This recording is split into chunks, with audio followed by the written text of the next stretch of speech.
আসসালামু আলাইকুম প্রিয় ভিউয়ার্স, সবাইরে আজকেও আবার দেখাইতেছি আমরা বাসার ফাঁকঘরের মাঝে তেলাপোকার ওষুধ দেওয়া হয়েছে। আপনারা আরও এইরকম ঔষধ যে মারো হয়েছে তেলাপোকার ওষুধ ফাঁকঘরও মানে দেখাইছি ভিডিও আপনারা, কিন্তু আজকে যে লাশ মারলাম কোন কারণে আপনারা ওইটাও বুঝাইলাম আমি।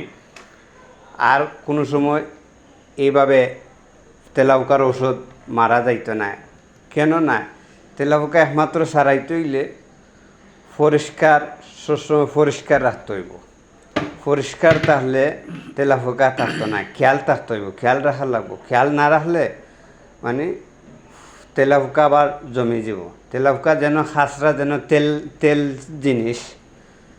তেল জিনিস যেন এইখানে তেলাপোকা আসে বসে, একটা খাবার নিচে পড়লে, একটা ময়লা পড়লে ওই ময়লার মাঝেও তেলাপোকা আসে। তো এই জন্যে আমরা তেলাপোকাটাকে আমরা পরিষ্কার রাখতে হইব। পরিষ্কার রাখলে তেলাপোকা আসবে না, তেলাপোকাও সার ফুকাও।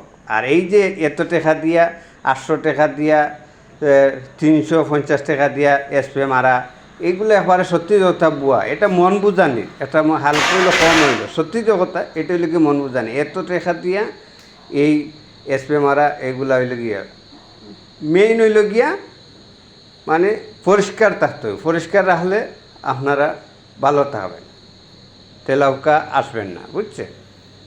তো যাই হোক, আমি আপনারা কথা বুঝাইতাম, পারছি কি না পারছি জানতাম না, কিন্তু বোঝার চেষ্টা করবেন সবাই, দেখবেন ভিডিওটা। আর এই যে পুরা ফাঁকঘরও আপনারা দেখাইতেছি, সত্যি যে কথা। তো যাই হোক, সবাই এই তেলাপোকা সার ফুকার থাকি এগুলা থেকে সবাই বিরত থাকবেন এবং পরিষ্কার রাখবেন, দেখবেন তেলাপোকা আসবে না। তো আমরা আজকে লাস্ট তেলাপোকার ওষুধ দিছি।